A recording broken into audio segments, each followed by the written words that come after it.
تھا الف، آگے ہمارے سبق ہوں گے آ، تا اور فا۔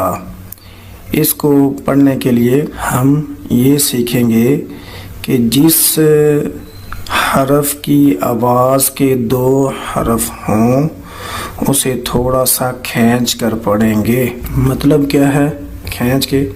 یہ با ہے، ٹھیک ہے، دیکھنے میں ایک حرف نظر آ رہا ہے، اصل میں یہ دو حرف بن کے ایک با بنا۔ کون سا؟ ایک ہے با اور ایک ہے الف، ٹھیک ہے۔ تو ہم نے پڑھا کیا ہے اوپر کہ جس حرف کے آواز کے دو حرف ہوں اسے تھوڑا سا کھینچ کے، کھینچنے سے مراد تھوڑا سا لمبا کر کے پڑھیں گے۔ مطلب یہ با اور الف دو حرف ہیں، اس قاعدے کے مطابق ہم اسے تھوڑا سا کھینچ کے پڑھیں گے۔ کیسے؟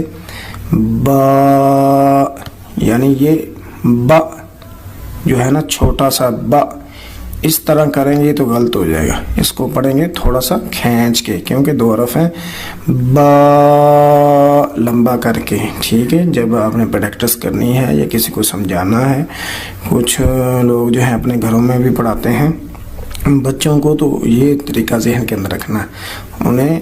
جب آپ نے تختی پڑھانی ہے تو یہ لمبا کر کے۔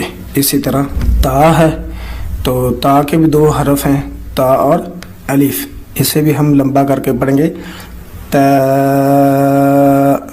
نہیں کریں گے، ٹھیک ہے۔ کیا پڑھیں گے؟ تا لمبا کریں گے۔ آگے ہے سا، اس کے بھی دو حرف ہیں، اس کو بھی ہم لمبا کر کے پڑھیں گے، سا سا، ٹھیک ہو گیا۔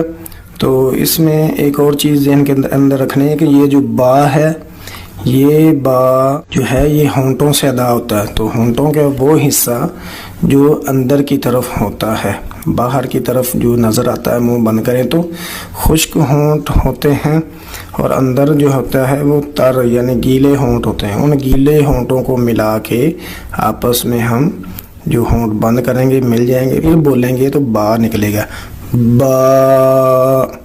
اسی طرح تا ہے، تا پر بھی یہی کرنا ہے۔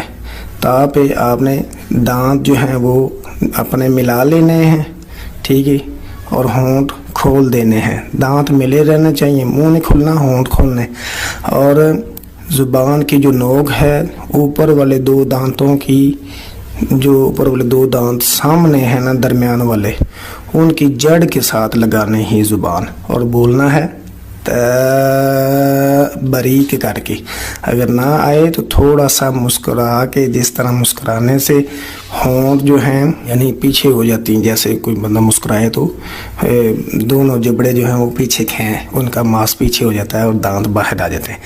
اسی طرح تھوڑا سا سمائل کر کے، تاکہ موٹا نہ تو ایسے نہ ہو، ہونٹ گول نہ ہو، سیدھے کھینچ کے پیچھے۔ آگے فا ہے، سا پہ ہم نے کرنا کیا ہے؟ کچھ لوگ اسی طرح سیٹی نکال کے پڑھتے ہیں، لیکن یہ کام نہیں کرنا۔ زبان کو ان دو دانتوں یعنی جہاں سے تا نکالی ہے، تا جو ہے وہ اندر کی طرف جڑ کے ساتھ لگانی ہے، اور سا پر زبان جو ہے وہ ہونٹوں سے، دانتوں سے باہر نکالیں، اور دانتوں کا جو سرا ہے، جیسے زبان جس طرح کاٹتے ہیں دانتوں کے ساتھ کٹ لگ جاتا ہے، اسی طرح باہر زبان نکالنی ہے۔ زبان کے نوک اوپر والے دانتوں کو لگا کے آپ نے بولنا ہے ہا، اس طرح کریں گے تو حرف ہو جائے گا نرم، اس کی سیٹی جو ہے وہ ختم ہو جائے گی۔ ایسے کریں گے غلط ہو جائے گا۔ یہ زبان اندر تھی، اب زبان باہر نکالیں، اوپر دانتوں کو ٹچ کرنے کے ساتھ بولیں فا فا۔ آگے ہمارا ترجمے کا سبق ہے، ہم نے عطائن پڑھ لی ہیں، آگے پڑھیں گے ترجمہ تعوذ۔ ترجمے کے اندر ہم تعوذ پڑھیں گے، اعوذ میں پناہ میں آتا ہوں۔ تو یہ دونوں کے لیے بولا جاتا ہے، عورت اور مرد کے لیے۔ مرد ہو اگر مرد کہے اعوذ تو اس کا ترجمہ ہوگا میں پناہ میں آتا ہوں، اگر عورت ہو تو وہ کہے گی میں پناہ میں آتی ہوں باللہ، اللہ تعالیٰ کی۔ من کا ترجمہ سے ہوتا ہے، یہ من بار بار قرآن مجید کے اندر آئے گا، اس کا ترجمہ سے ہوگا۔ شیطان کا ترجمہ شیطان ہی بولا جائے گا۔ الرجیم جو مردود ہے، راجیم میم رجم جو مردود ہے۔ ہم ان کو پڑھیں گے اکٹھا، من الشیطان الرجیم، شیطان مردود سے۔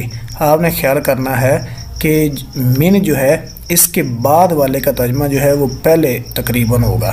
من پہلے ہے الشیطان سے، تو شیطان بعد میں ہے، تو من کے بعد والے کا ترجمہ پہلے کریں۔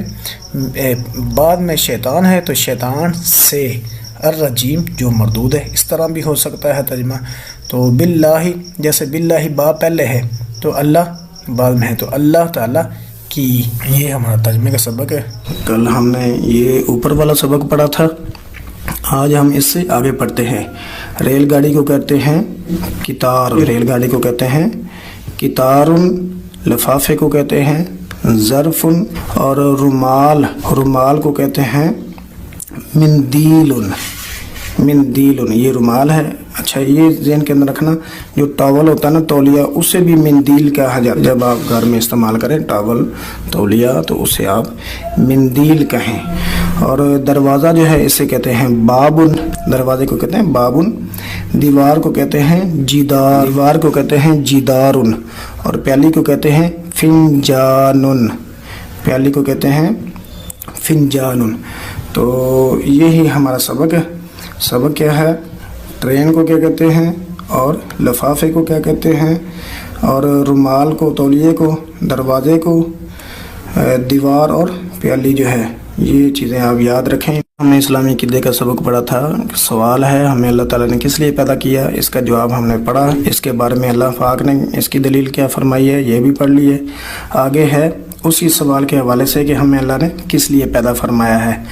تو پہلے ہم نے دلیل پڑھی تھی قرآن مجید سے، اور اب دلیل ہم پڑھیں گے حدیث سے۔ حدیث صحیح بخاری کی ہے۔ اللہ کے رسول صلی اللہ علیہ وسلم فرماتے ہیں حق اللہ، کتنا آسان حرف ہے، اللہ کا حق، علی العبادی، بندوں کو کہتے ہیں عباد، علی کا ترجمہ پر ہوتا ہے، ٹھیک ہے، حق اللہ علی العباد، ترجمہ ساتھ ہی یاد ہوتا جاتا ہے، اللہ کا حق بندوں پر، ان یعبدوہ، ان کے، یعبدوہ، میں نے کہا تھا نا یا شروع میں آئے تو وہ ترجمہ ہوتا ہے کہ وہ عبادت کریں ہوں اس کی، یاد بھی آپ نے زبان نہیں کرنا ہے، ولا، اور نہ، لا جہاں بھی آئے نہ نہیں ہوتا ہے، یشرکو، وہ شریک ٹھہرائیں بھی اس کے ساتھ شیئن، کچھ بھی۔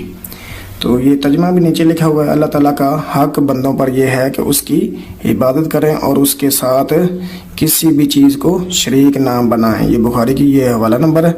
تو آپ نے حق اللہ علی العبادی ان یعبدوہ ولا یشرکوا بہ شیئا 6-7 مرتبہ پڑھ کے